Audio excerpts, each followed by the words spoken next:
कक्षा 10 हिंदी की पाठ्य पुस्तक कृतिका के जिस पाठ के सारांश को हम समझने जा रहे हैं उसका नाम है मैं क्यों लिखता हूँ। इस निबंध को लिखने वाले लेखक का नाम सच्चिदानंद हीरानंद वात्स्ययन अज्ञे है। अज्ञे ने इस निबंध के माध्यम से ये बताने का प्रयास किया है कि कोई भी लेखक अपनी स्वाभाविक लेखनी को कब मूर्त रूप देता है। संक्षिप्त में वो बताते हैं कि हम किसी घटना का जब प्रत्यक्ष अनुभव करते हैं और अनुभव करने के बाद हमें उसकी अनुभूति होती है तभी हम उसकी रचना कर पाते हैं। आगे व्याख्या करते हुए अज्ञे ने इस निबंध में बताया है कि मैं क्यों लिखता हूँ,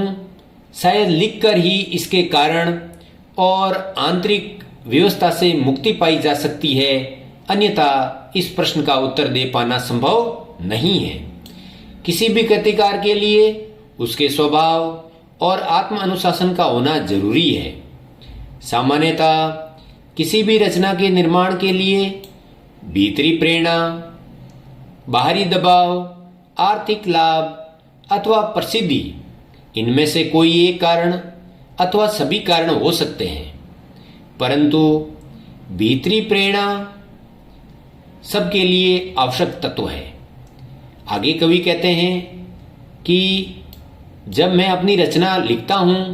तो मेरे लिए बाह्य दबाव कोई प्रभाव नहीं डालता, अर्थात न इससे मुझे किसी प्रकार का लाभ होता है और न ही किसी प्रकार की हानि।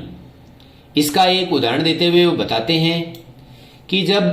हिरोशिमा पर अणु बम अथवा परमाणु बम गिराया गया तो मैं एक विज्ञान का विद्यार्थी होने के नाते इस समाचार को मैंने सुना, परंतु इस समाचार को सुनकर मैंने किसी प्रकार की रचना का निर्माण नहीं किया। इसके बाद मुझे जापान जाने का अवसर भी मिला और वहां अणुबम से प्रभावित पीड़ितों को मैंने देखा।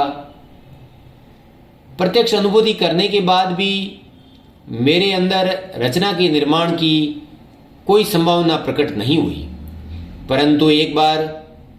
मैं सड़क पर घूम रहा था और उसी समय मुझे एक जला हुआ पत्थर दिखाई देता है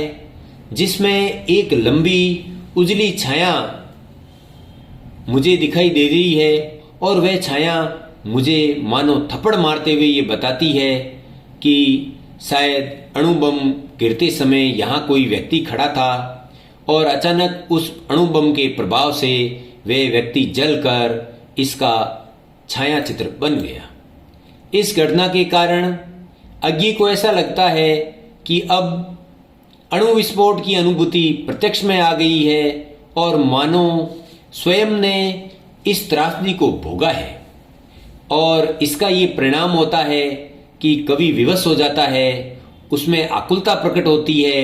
संवेदना जगती है और कवि हिरोशिमा पर गिरे गए अणु बम पर जापान से वापस आकर भारत में रेलगाड़ी में बैठे हुए एक कविता की रचना करता है जिसका विषय होता है हिरोशिमा पर अणु बम। इस प्रकार इस निबंध के माध्यम से